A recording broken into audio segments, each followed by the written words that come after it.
Psalm 78, Maskil of Asaph.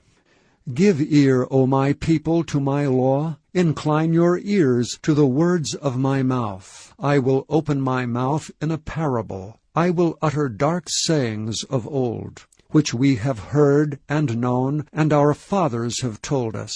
We will not hide them from their children, showing to the generation to come the praises of the Lord and his strength, and his wonderful works that he hath done. For he established a testimony in Jacob, and appointed a law in Israel, which he commanded our fathers, that they should make them known to their children, that the generation to come might know them, even the children which should be born, who should arise and declare them to their children, that they might set their hope in God, and not forget the works of God, but keep his commandments, and might not be as their fathers, a stubborn and rebellious generation, a generation that set not their heart aright, and whose spirit was not steadfast with God.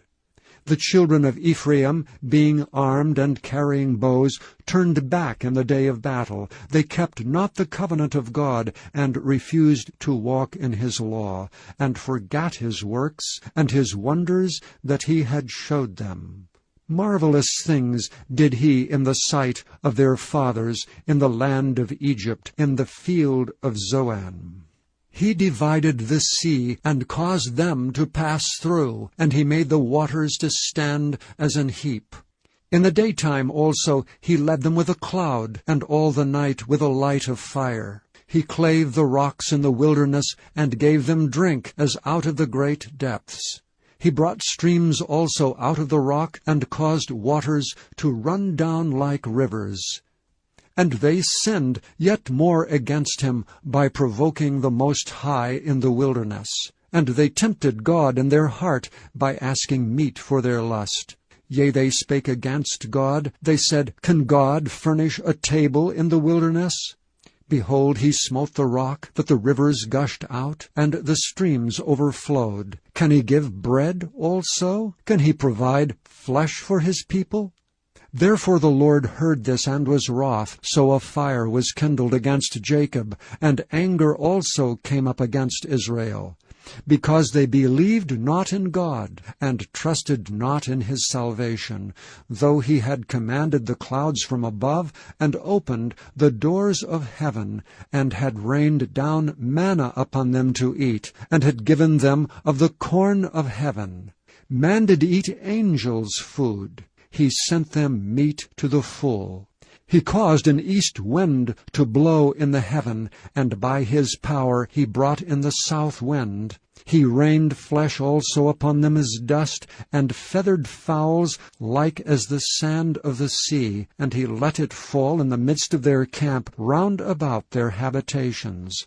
So they did eat and were filled, and he gave them their own desire.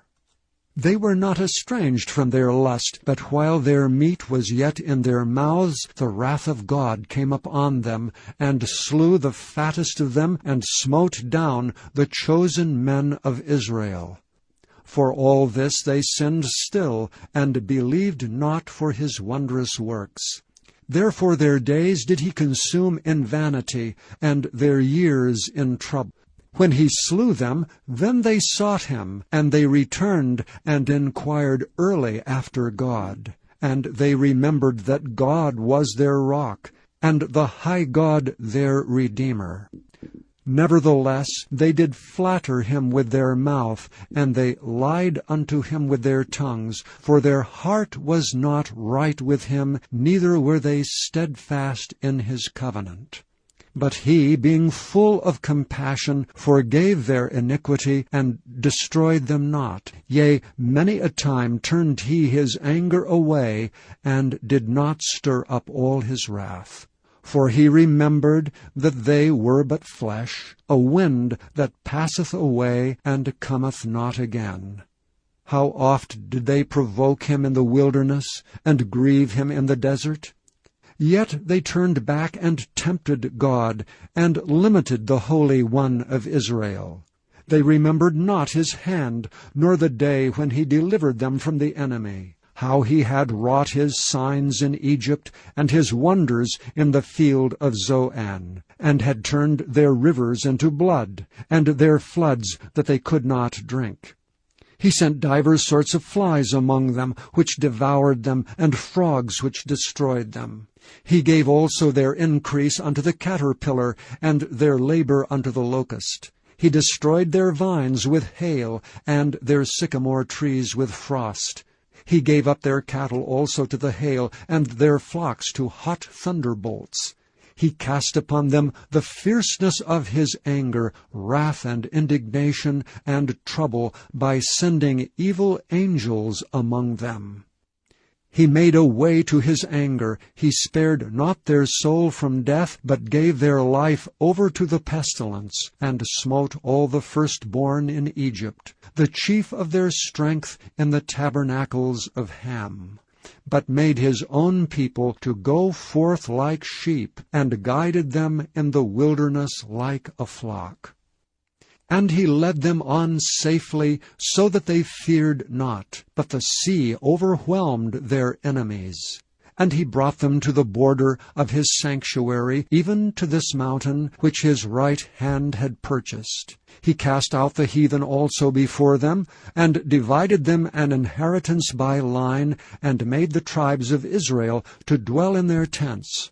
Yet they tempted and provoked the Most High God, and kept not his testimonies, but turned back, and dealt unfaithfully like their fathers. They were turned aside like a deceitful bow.